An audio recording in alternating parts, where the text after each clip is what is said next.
Hey guys, welcome to lesson 9 of how to make iPhone apps with no programming experience. And in this lesson, we're going to look at IBOutlet properties and how to expose all of the elements we added to the storyboard to the view controller for manipulation.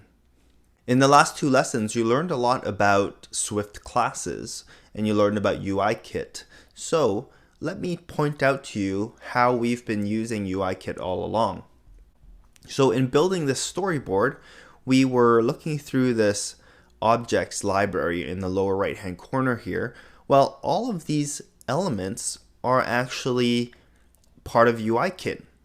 These are all classes in kind of like a visual form. So when we drag it onto the storyboard, just to remind you, we added a button here, we added two UI image views, we added a big UI image view at the back, and the button is a UI button, and these image views are UI image views. So if you bring up the UIKit reference and you search for it, you'll actually find the UI button class here.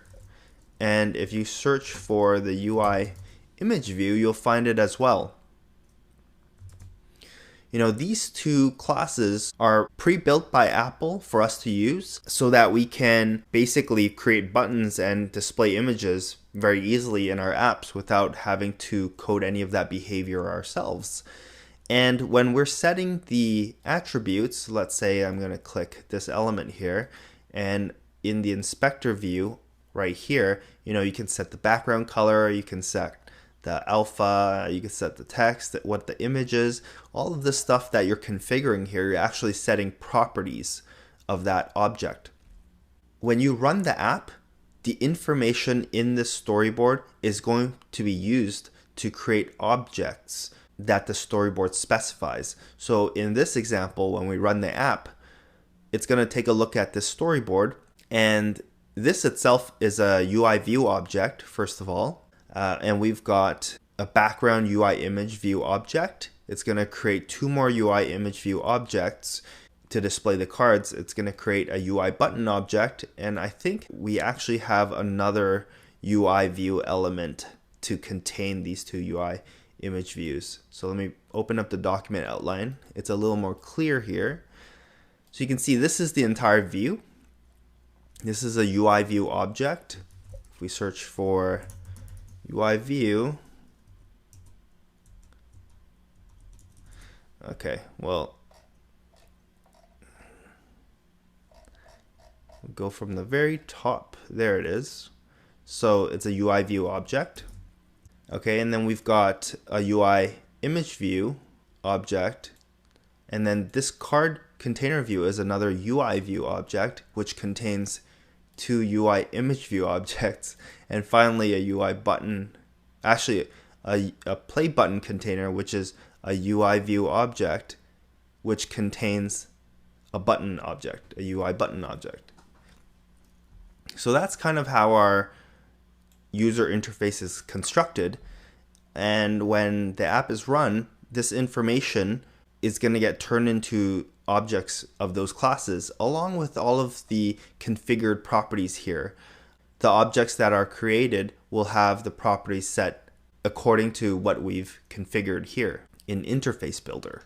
Okay, so this is consistent with what we talked about in the classes lesson when I said that an Xcode project is just writing a bunch of classes which gets turned into objects, which does the interacting with each other. It's just that for the view, instead of writing code in a class, you are visually doing it in a storyboard, which gets turned into objects.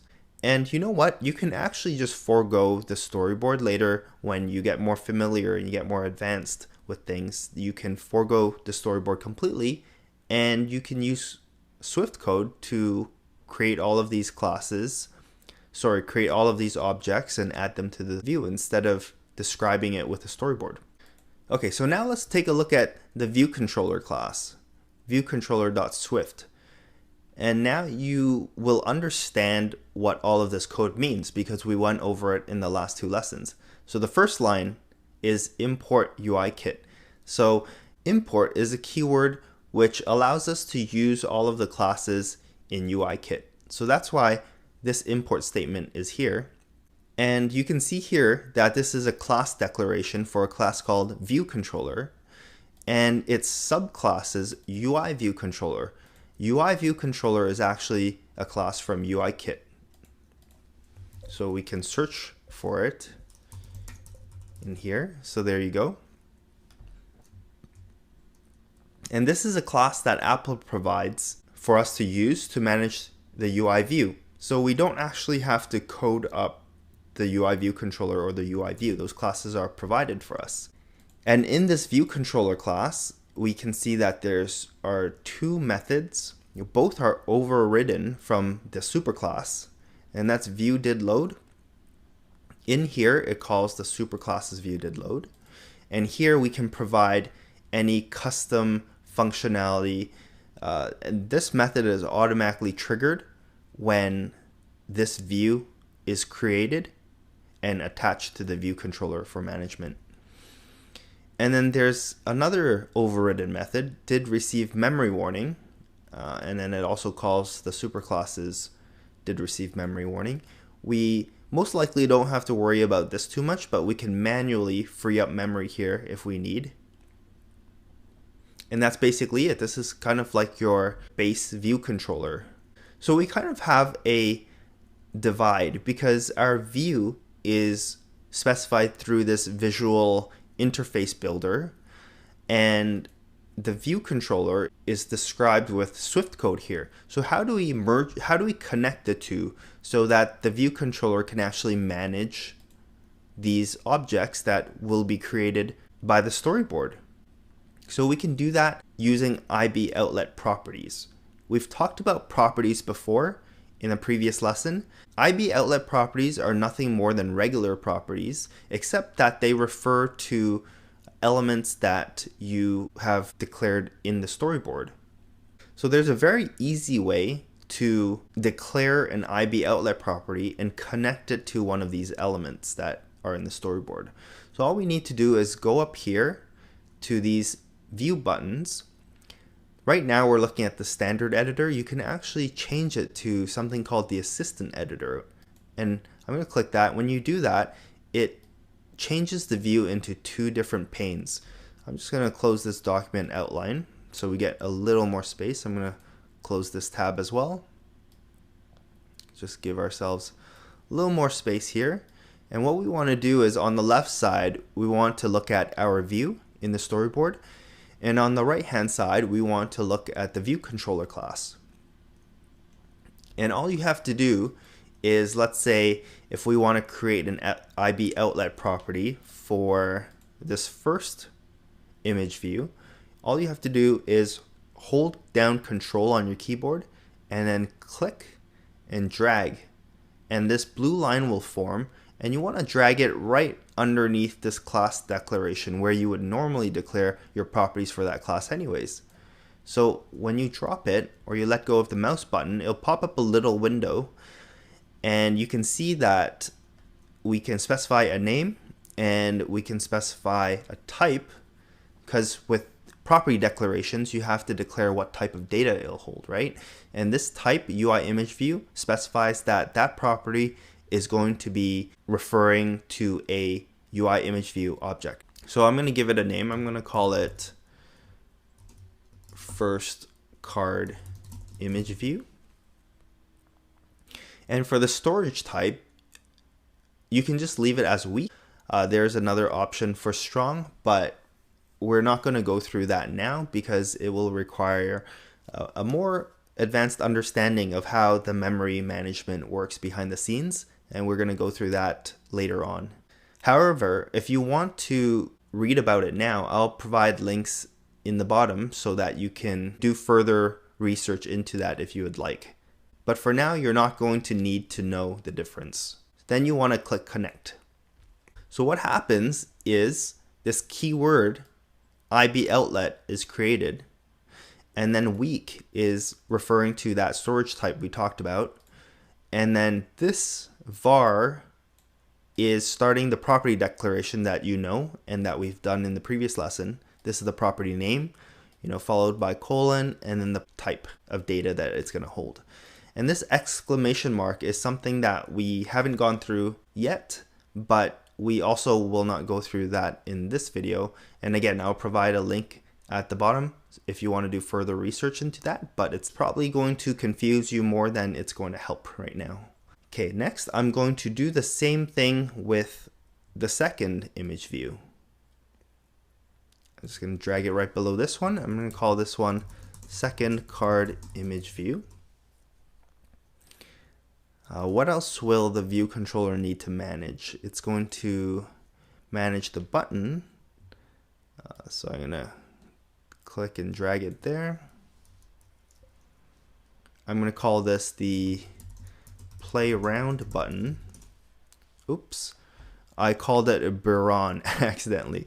And now I'm actually going to show you something that a lot of beginners do by accident, and it ends up crashing their app. So I made a typo, so naturally you'll want to delete this, right? And you'll want to try it again, right? And this time you're going to call it play round button. However, what actually is happening behind the scenes is that now your play button is connected to two properties. It's connected to this play round button, but it's also connected to the typo property that you just deleted. And if we don't disconnect it from that deleted property, when you run your app, it's going to crash because it can't find that property. So what you want to do is go back to your storyboard, and if you have a mouse with two buttons, you can just right click, or if you have a single mouse button, you can hold down Control and single click it, and then you'll get this menu as well. So if we scroll down to referencing outlets, you'll see that it's connected still to play around Baron, which no longer exists. So we have to click this X to break the connection, and now it's only connected to play around button. Okay, so that's really important because I see that mistake being made a lot, and people don't know why their app is crashing. Okay, the last thing we want to connect is this big background, this big UI image view. So I'm just going to do what we've been doing here, background image view.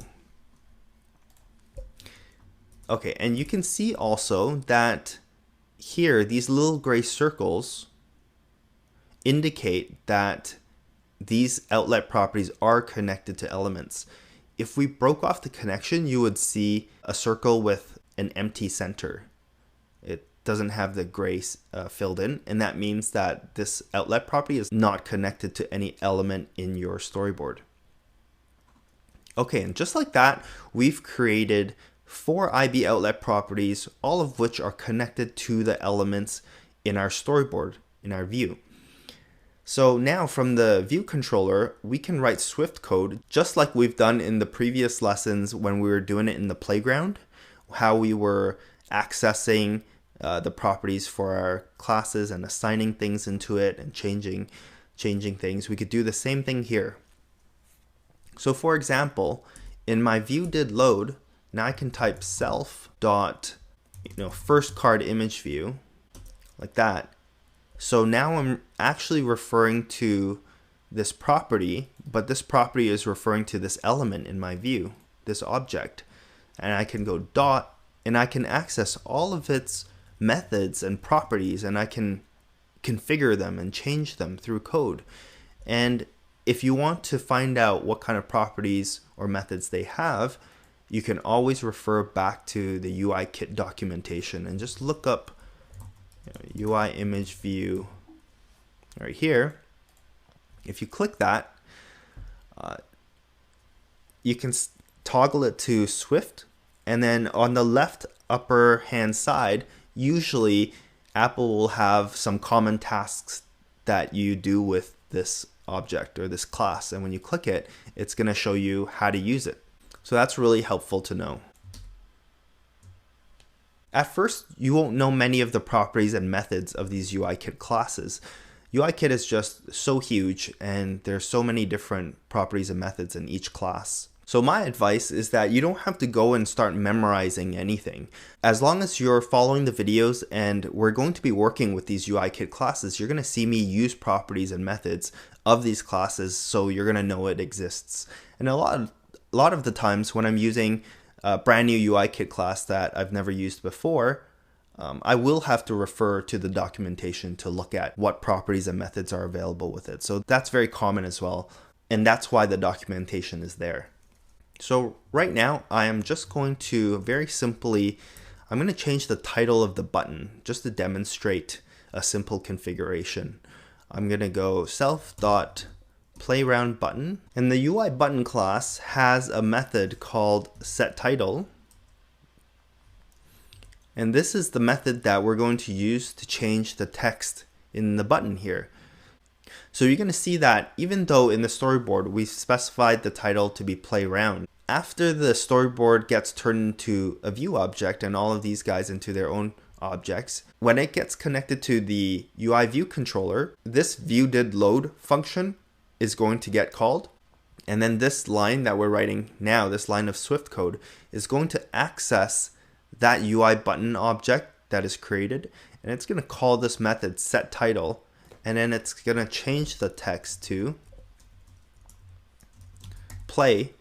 And here the next thing we have to specify for this method is a UI control state. The button has a couple of different states. We want to set it for the normal state, so all we have to do is type UI control state dot normal. When we were working in the playground, we were calling methods that had no input in them. So normally those methods just looked like this, the method name followed by 2 brackets. But the more complicated methods actually have parameters that you need to provide, and this is one of those methods. So in this one we pass in 2 parameters. So I'm going to run it now, and you're going to see that the button has changed to play, just like that. So in this lesson, I just wanted to demonstrate how we were using the UIKit classes in our Xcode project, and I wanted to show you guys how to connect those elements that we added into the storyboard to the view controller. Don't worry if you feel overwhelmed with all of the properties and methods that are available to the UIKit classes, because as we use them throughout our lessons, you're going to get to know them pretty well. As for methods with multiple parameters as input and returning data to the caller, we're actually going to go through that in the following lesson.